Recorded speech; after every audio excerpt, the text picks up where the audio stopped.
Hey guys, this is Steven from the Green Engineers and welcome to my update video.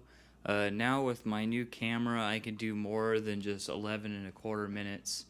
This is an AX53 Sony camcorder with a gimbal or BS Balanced Optical Steady Shot, BOSS.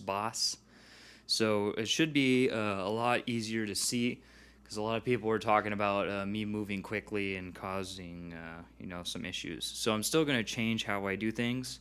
I won't move as quickly, but the built-in gimbal inside the camcorder should also help with that. All right, so I'm going to talk a little bit here about what's going on. Today is I believe October 3rd. So yeah, I think October 3rd. My birthday. I'm 27, born October 1st, 1993. So my birthday was 2 days ago. It was on Thursday. Today's Saturday. So yeah, it should be October 3rd. And I'm going to talk a little bit about some of the things that are going to be happening on the channel. So I'm going to be talking about some printer stuff. I'm going to be talking about some shredder stuff. And I'm going to be talking about some water jet stuff. And also some 3D printer stuff. So, as you guys might have saw, I had an update video talking about this guy. As you see, I have not got these back out since the update video. So I went from the incorrect gear ratio here, where this side was bigger than this side, which is incorrect. This side should be smaller than this side, and this side should be bigger. That way, this is rotating slower, so you increase the torque.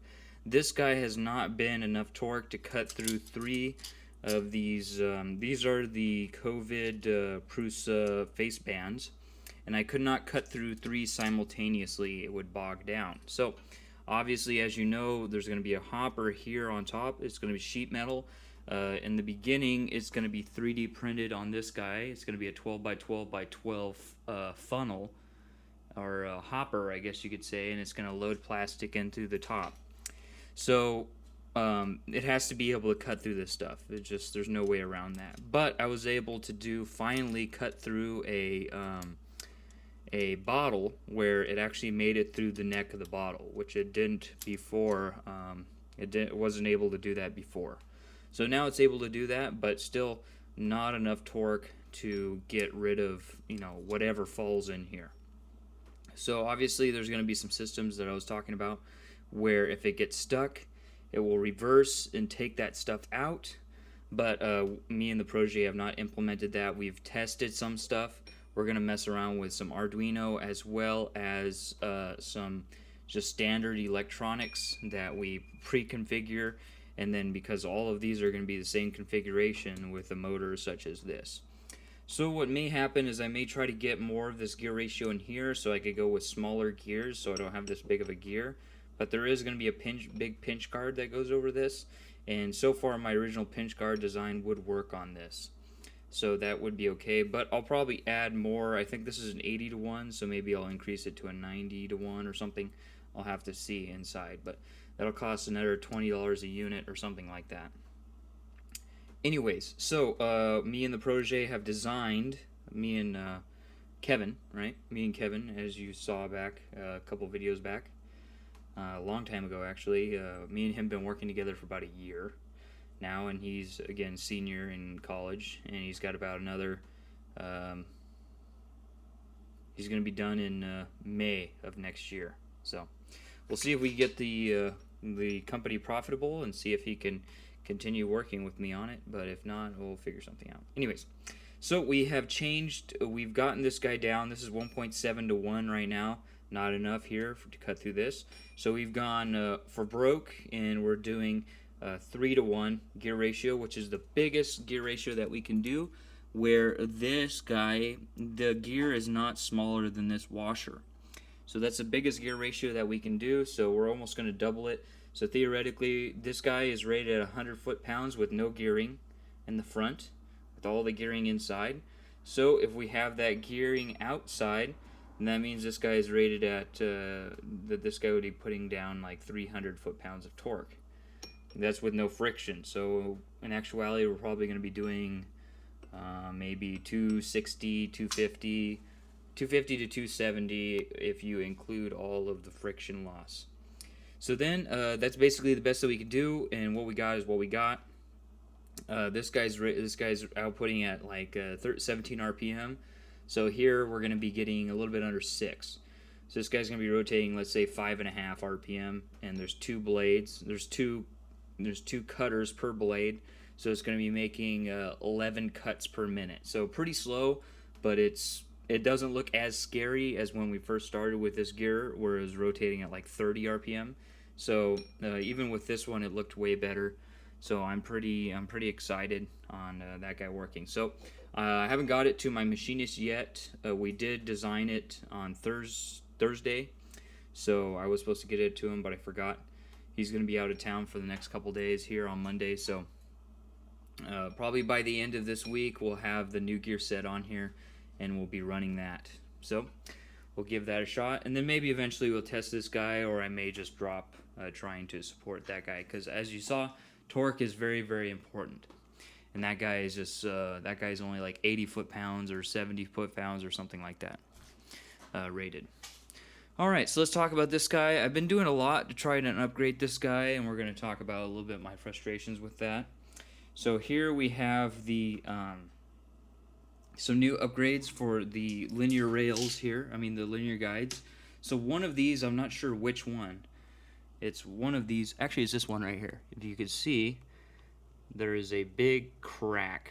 If it'll focus, there's a big crack here. So there's a big crack on that guy, so I'm upgrading to some metal ones with ball bearings in them.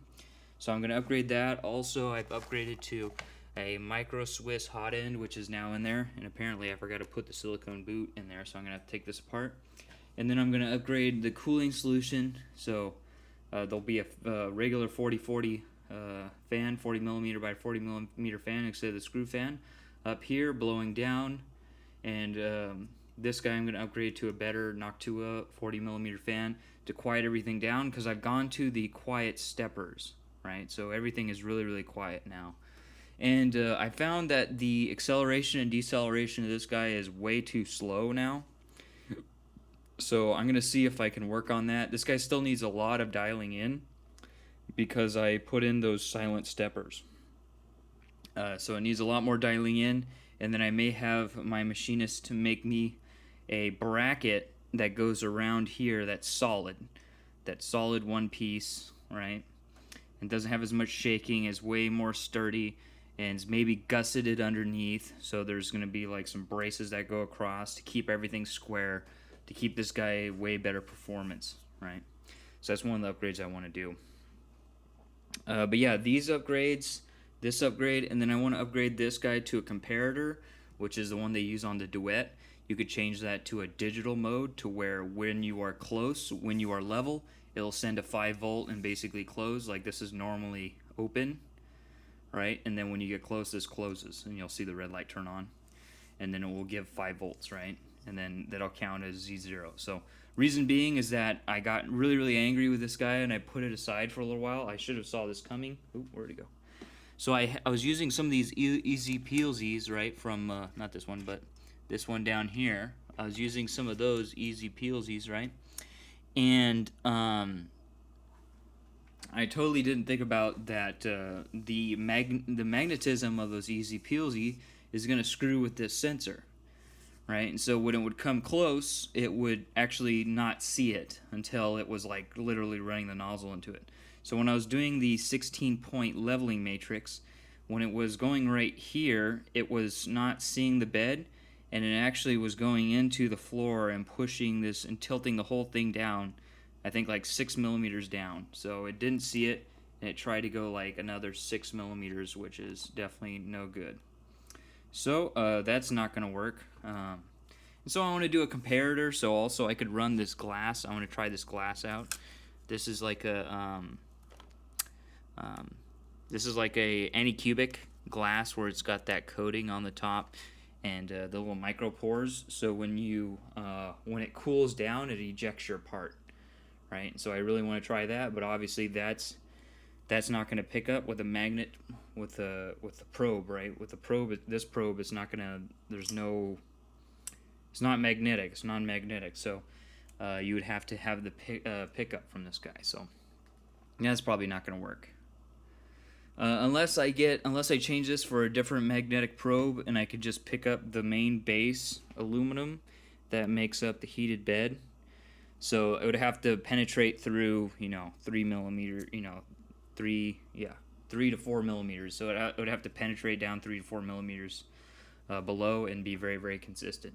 So maybe I could use the one from Prusa or something like that, so I could get a really, really good. Then that would be okay, because I don't plan on getting rid of this aluminum piece down here anytime soon, unless I'm going to replace it with a Mic 6 plate and then put that heated bed back. But I don't know if that's a PCB heated bed or a silicone heated bed or what it is. It's running on DC, so yeah, I'm not completely sure what type of that is, but I would like to put a thicker plate down here, a Mic 6, even flatter plate down here, and then attach everything to there, whether it's the easy peelsy or whatever, or the glass. But I really wanted to try the glass. All right, so let's talk a little bit more about that frustration. So what that kind of led me to do is that now I'm looking into actually getting a more, I guess you'd call it a backup printer. So basically a printer that I can rely on more often, because if you see over here, I'm actually working on some more customer projects, right? So these are some customer projects, and I was getting a lot of warpage, not on this one, but on some of the stuff that's non-symmetrical. Let me see, do I have one? Yeah, I do. See, I like this one right here. It's like this one right here, I was getting a lot of warping, right? Because this guy's decently high infill. This is 50%. Because, again, most of the parts that I make are for the Green Engineer stuff or some sort of application prints. I don't usually do like artistic prints. So if that kind of stuff does not come out really, really nice with high infill, then I need to try something else. And so that was on the standard PEI BuildTech style sheet. So what I'm going to end up doing is I'm actually looking at purchasing a kind of industrial grade 3D printer that will be kind of my backup 3D printer. So that guy's going to go over here next to the toolbox. I'm either going to rotate the toolbox, right? And both of them are going to have wheels, so they'll be able to move in and out. This guy obviously has wheels. So turn this guy to face inwards, or move all of my wood against the back wall, and it will be in here, right? And that guy is basically something that I won't mess with, will be unmodified. And at any point I need to make something for a client, or I need to make something for development, and my printer is down, like this one's not necessarily down, but this one needs a lot of calibration, and it's like I'm a month behind on this order for a client, and I want to finish this order so I could work on more orders, right? Some more engineering and also production of those parts.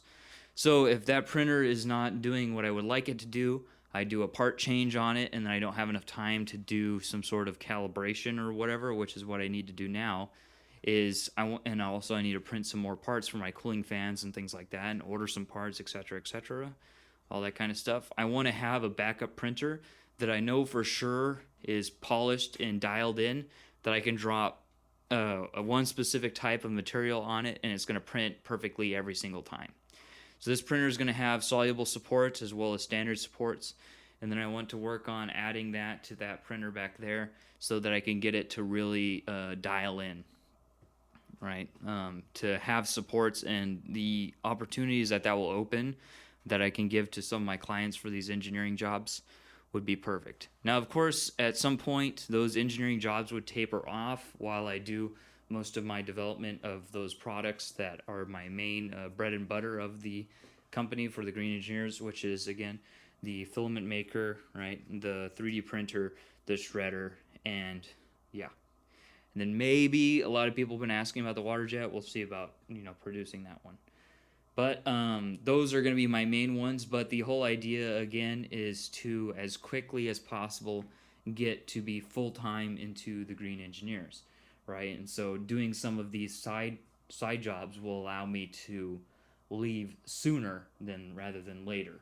And that way I can do more development and get these products out faster, as I'm not getting older and there's more people getting into the market, more competition, more, basically more needs that my customers have that aren't getting met. and they're just waiting and waiting and waiting while they could use my product and my product would add value to them.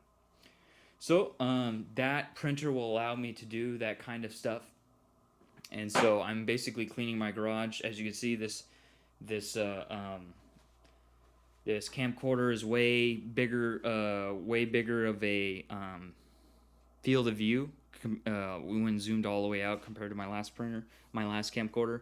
So you can see that there is, a lot of junk around the shop here. So I'm going to be working on cleaning up the shop and getting it to the point where I could roll that guy in and getting rid of a lot of stuff. We'll be getting rid of that table down there, and allocating more of the tools out of toolboxes and into the regular toolboxes, out of their containers, and into their correct permanent living positions.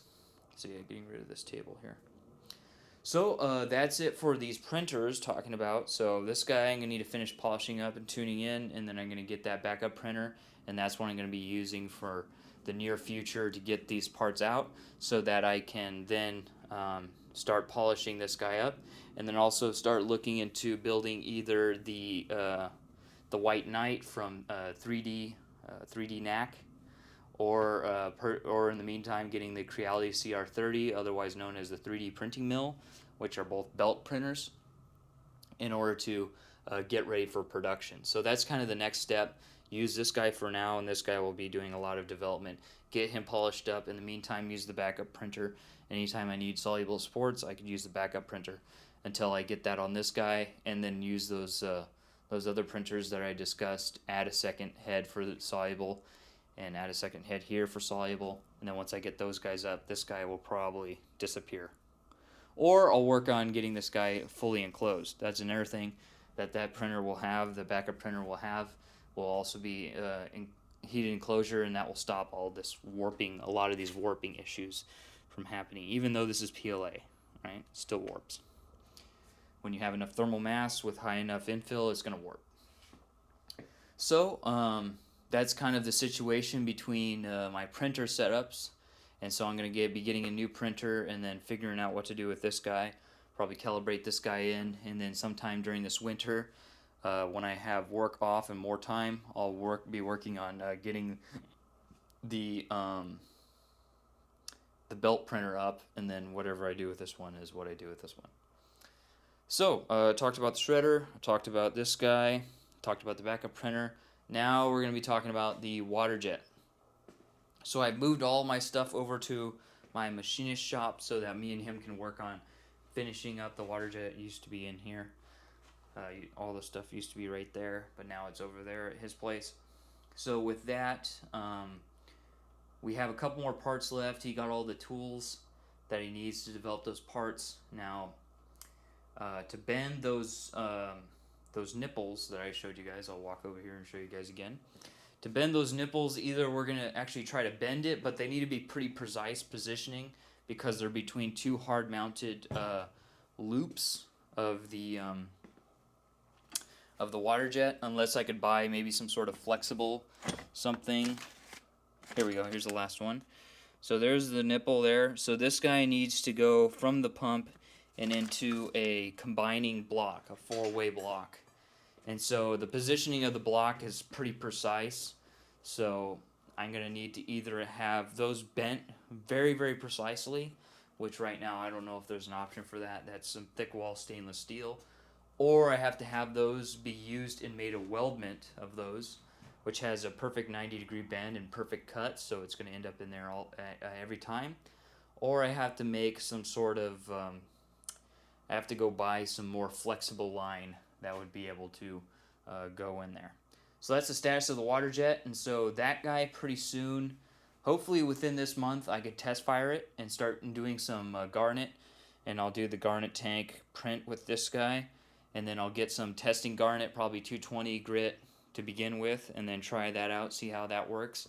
And then again, I'm going to use it as like a table saw, so I'll just have a 3D printed part on a table that holds it straight down with a slit in the table, and then just push parts in and see how fast I can cut them, and then see if that will be great for producing the shredder and other parts using that guy. And then at that point, I will start building the XY table for it, as well as being able to adjust the Z to get the Z finely tuned for the right distance away from the material for different material thicknesses. And then we'll be able to move on to building the tank and then getting it running and seeing how well that goes. So as you see, I have quite a bit of work here. Every time I'm meeting with Kevin, I'm cleaning this guy up. So getting rid of all the stuff that we don't need. Over here is all the shredding, all my stuff that I need to shred. So hopefully when I get that 3 to 1 ratio, I could just shred, and also the shroud that I could print on that guy. The shroud doesn't have to be that nice. When I print for clients, it has to be pretty nice. So I could probably print that before I dial it in. But once I dial it in, the prints will be way better.